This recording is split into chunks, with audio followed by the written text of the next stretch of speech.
प्रजातंत्रम। एकादशः पाठः। प्रकरणम, प्रकरण यानी जो पाठ का नाम है क्या है? प्रजातंत्रम।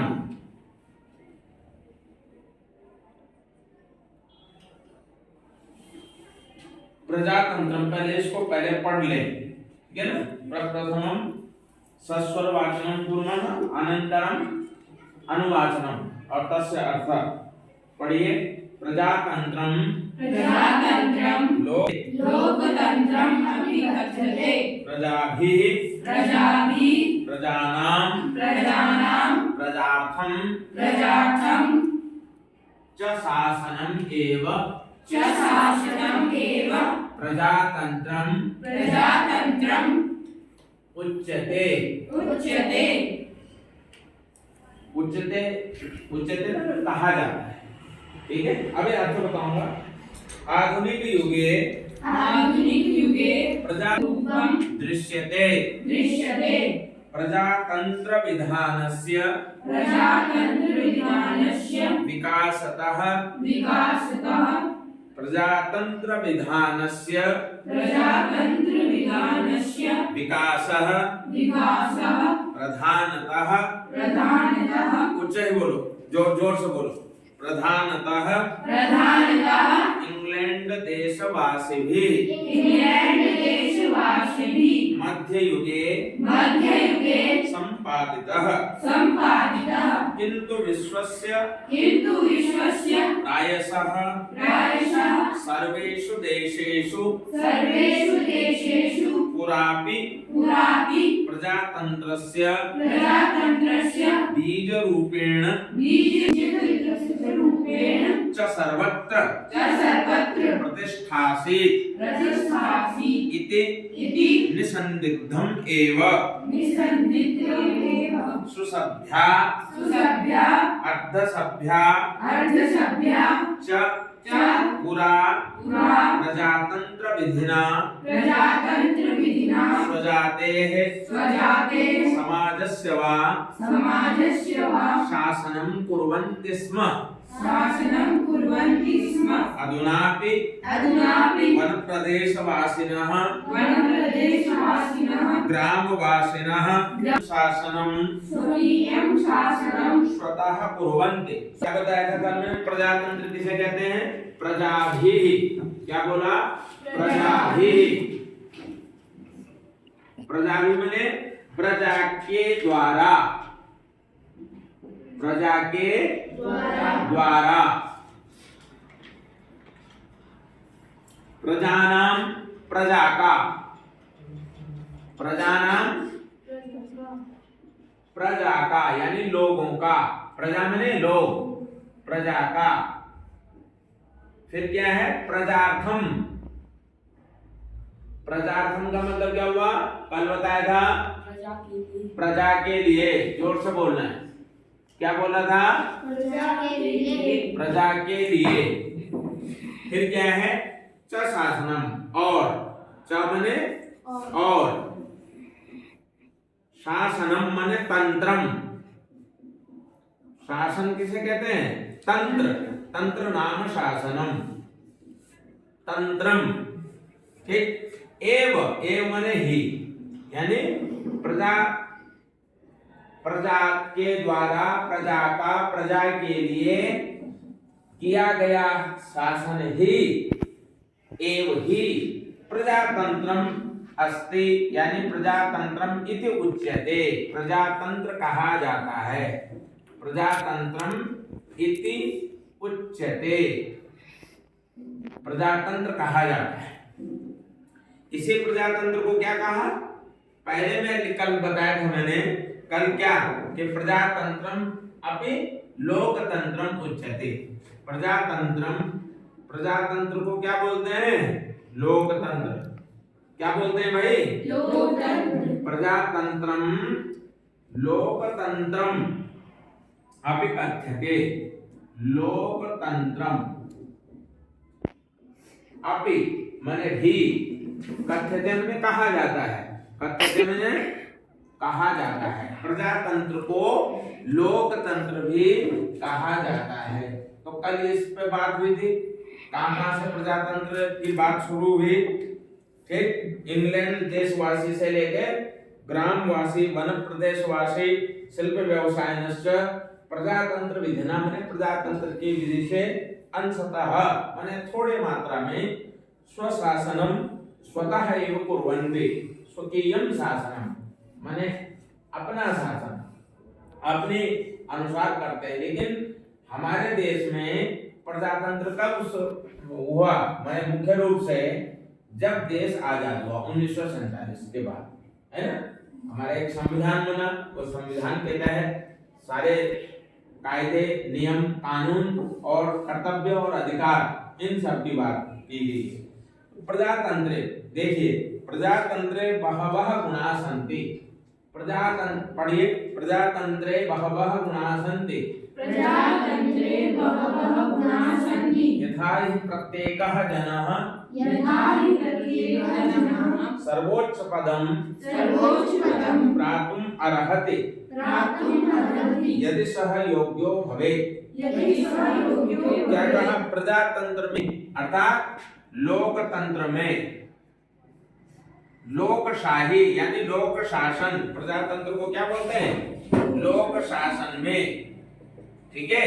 बहवः, बहवः माने बहुत से, बहवः माने बहुत, प्रभुतम, प्रभुतम भी कहते हैं, भृशम भी कहते हैं, भृशम माने बहुत, भृशम माने बहुत।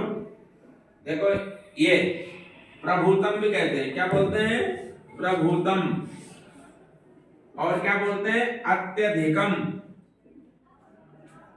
ये सब इसके दूसरे अर्थ हो गए। बहवा मने बहुत से, भृशम मने बहुत, प्रभुतम मने बहुत, अत्यधिकम मने बहुत ज्यादा, अरे बहुत से गुण, अत्यधिक गुण होते हैं। गुणाः, गुणाः, गुणौ, गुणाः, पुल्लिंग। यथा ही, जैसे, यथा मने जैसे, यथा ही, यथा ही जैसे, क्या? प्रत्येकः जनः, प्रत्येक आदमी, जन्म ने आदमी बताया था कल, लोकस्तु भुवने जने, क्या बताया था कल? अरे बताया था कल, जो कल आए थे बच्चे, लोकस्तु भुवने जने, जन्म ने लोक माने संसार,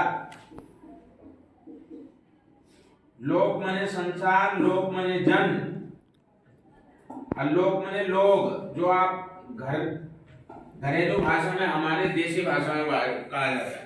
लोक माने, भुवन माने संसार, भुवन माने क्या होता है? संसार। ये देखो, यही है इसका मतलब। और जन माने जने, जने माने लोग, जन माने ये, इधर से भी इधर से भी, समझ गए?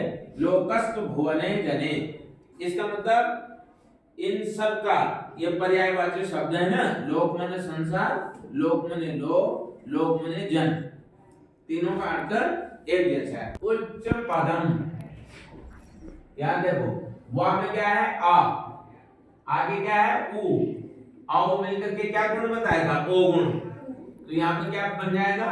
ओ की मात्रा आ जाएगी यहाँ पे, सर्वोच्च पदम। ये देखो, गुण संधि हो गई ना? कौन सी संधि हो गई?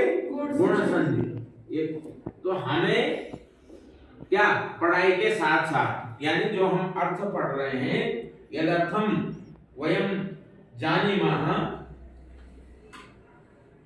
उस जानते हैं जिस अर्थ को हम जान रहे हैं, उसके साथ साथ तेन सह वयम किम जानीमः, काच संधि अस्ति, प्रत्ययः कः, है ना? ये भी तो पढ़ रहे हैं कि कौन सा प्रत्यय है, कौन सी संधि है, कहाँ से उपसर्ग है।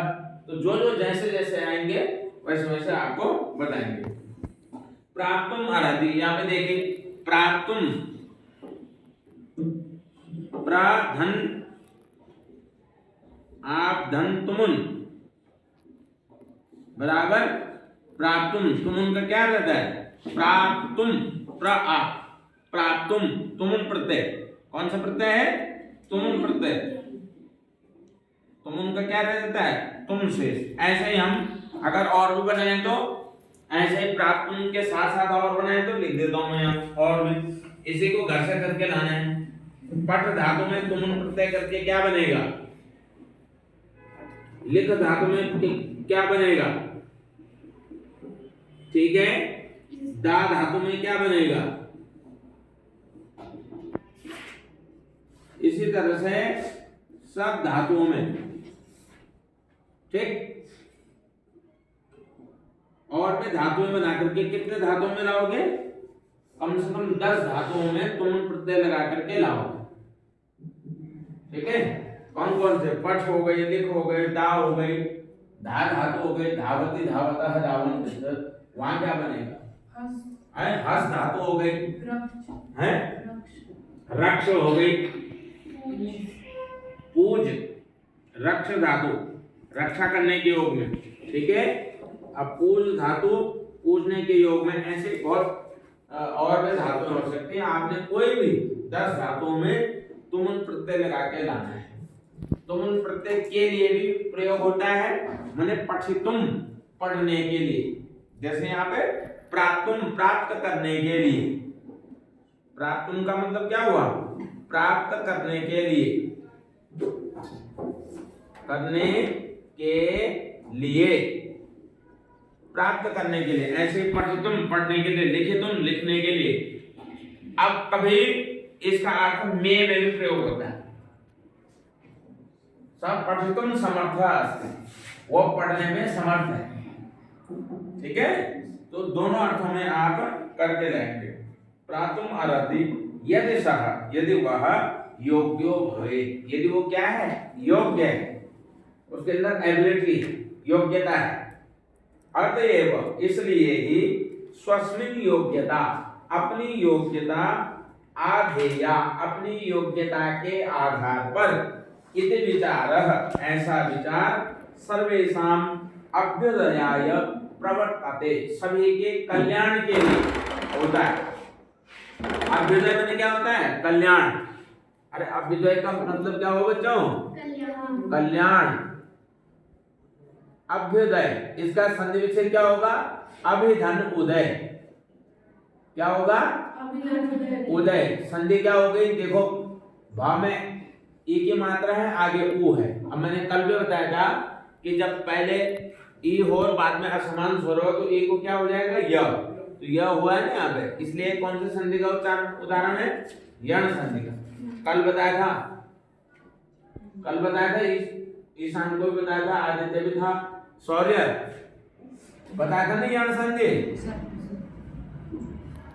यण संधि। और उदाहरण तो बताए हैं, उसके बाद पढ़ते हुए भी आपको बहुत बार बताया। तो भवतां समेषां किम दायित्वं वर्तते? भवतां समेषां दायित्वं वर्तते भवन्तः गृहे गत्वा, घर जाकर के, यद पठितस्य अंशस्य, जो आपको पढ़ाया गया अंश है, तस्य गृहे गत्वा सम्यक्तया चिन्तनं कुर्वन्तु, तस्य सम्यक्तया मननं कुर्वन्तु, पठनमपि कुर्वन्तु, केवलं मननेन एव कार्यं न चलिष्यति। गृहे गत्वा कार्यमपि करणीयं, है ना। यत्र यत्र काठिन्यं भवति तत्र तत्र तस्य रेखांकितं, तं शब्दं रेखांकितं कृत्वा अनन्तरम् अत्र आगच्छतु, मां पृच्छतु, फिर मुझे पूछिए कि सर यहाँ पे क्या होना है, हमको नहीं आ रहा। अभ्युदय में कल्याण, अभ्युदय में क्या होता है? कल्याण।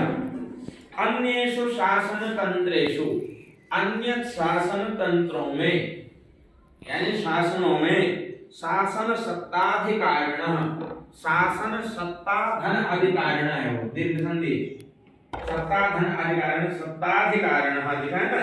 भय कारणम भवन्ति